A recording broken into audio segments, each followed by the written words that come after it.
Ketika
Ya, saat ini kita akan mendengarkan firman Tuhan yang berjudul Jangan Menghakimi Orang Lain.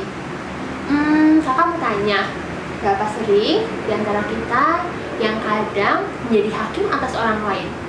Atas kejadian yang menimpa teman kita atau saudara kita, kita terkadang menghakimi mereka dan menyalahkan mereka atas apa yang mereka lakukan dan mereka alami.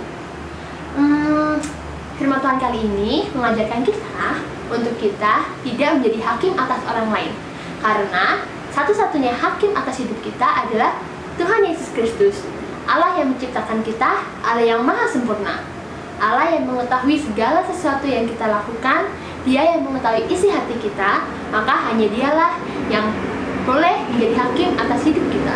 Jadi, mari kita sama-sama belajar untuk tidak menjadi hakim atas orang lain. Nah, sekarang kakak mau mengajak adik-adik untuk membuka ayat yang kitab dalam Matius pasal yang ke-7, ayat yang ke-3 sampai yang ke-4. Kakak mau tanya, Matius itu ada di perjanjian baru atau perjanjian lama? Ya, benar, ada di perjanjian baru.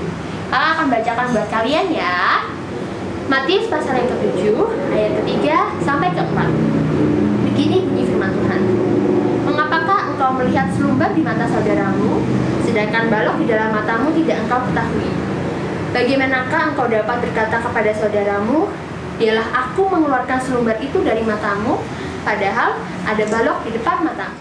Ya, firman Tuhan tadi berkata bahwa terkadang kita sering melihat selumbar di depan mata saudara kita. Kita tidak dapat melihat balok yang ada di depan mata kita. Kita kadang sering mencari kesalahan orang lain. Kita menjadi hakim atas orang lain. Padahal ada balok yang begitu besar di depan mata kita yang harusnya bisa menjadi tempat introspeksi diri kita. Kita sibuk mencari kesalahan orang lain dan menjadi hakim atas orang lain. Ya, marilah mulai sekarang kita sama-sama belajar untuk tidak mencari selumbar di depan mata saudara kita, tetapi bisa mengasihi mereka dan tidak menjadi hakim atas hidup orang lain. Ya, hari saat ini kakak juga ajak kalian untuk membaca lagi dalam ayat firman Tuhan dalam Yakobus 4 ayat yang ke-12. Ya, kakak akan bacakan buat kalian dalam Yakobus 4 ayat yang ke-12. Ini bunyi firman Tuhan. Hanya ada satu pembuat hukum dan hakim, yaitu Dia yang berkuasa menyelamatkan dan membinasakan. Tetapi siapakah engkau, sehingga engkau mau menghakimi sesamamu manusia? Men, di sini dikatakan bahwa hanya Allah saja yang dapat menghakimi kita. Karena nanti, suatu kali saat nanti, Allah akan menghakimi kita menurut bagaimana kita menilai orang lain. Saat kita menilai orang lain dengan kasar, menyimpan segala sesuatu terhadap mereka, maka ukuran yang sama dipakai untuk menghakimi kita di suatu hari nanti. Tapi jika kita mau memaafkan, mau cepat menunjukkan belas kasihan, dan mau melupakan pelanggaran yang orang lain lakukan pada kita, maka hal yang sama juga akan dilakukan bagi kita saat penghakiman itu tiba. Maka marilah, saat ini kakak ajak adik-adik buat mari sama-sama kita belajar tidak menjadi hakim atas orang lain, tapi marilah kita dapat mengasihi sesama kita dengan kasih daripada Kristus. Nah, saat ini kakak punya pantun buat adik-adik. Malam minggu pergi bermain, membeli jajan harga 100. Jangan kita menghakimi orang lain, tapi kasih sesama dengan kasih Kristus. Ya, kebenaran firman Tuhan cukup sampai di sini. Jangan lupa, ayat hafalan kita ada di ayat yang tadi sudah kita baca, yaitu di Yakobus 4 ayat yang ke-12. Ya, kakak akan bacakan sekali lagi buat kita semua. Dalam Yakobus 4 ayat yang ke-12. Begini bunyi firman Tuhan, hanya ada satu pembuat hukum dan hakim, yaitu Dia yang berkuasa menyelamatkan dan membinasakan. Tetapi siapakah engkau, sehingga engkau mau menghakimi sesamamu manusia? Mari kita tutup Alkitab kita. Kita akan satu dalam doa. Lipat tangan kita, tutup mata kita sama-sama berdoa. Terima kasih Tuhan Yesus buat kebenaran firman Tuhan pada pagi hari ini ya Tuhan. Ampuni kami kalau kami terkadang pernah menjadi hakim atas orang lain dan menyalahkan orang lain atas apa yang mereka alami ya Tuhan. Ajari kami mulai hari ini untuk bisa mengasihi sesama kami dengan kasih Kristus dan tidak menjadi hakim atas orang lain. Terima kasih Bapak buat penyertaan Tuhan dalam kehidupan kami. Kami percaya Engkau berikan kami kekuatan, kesehatan, Hanya di dalam nama Tuhan Yesus kami bersyukur dan berdoa. Mari sama-sama kita katakan amin.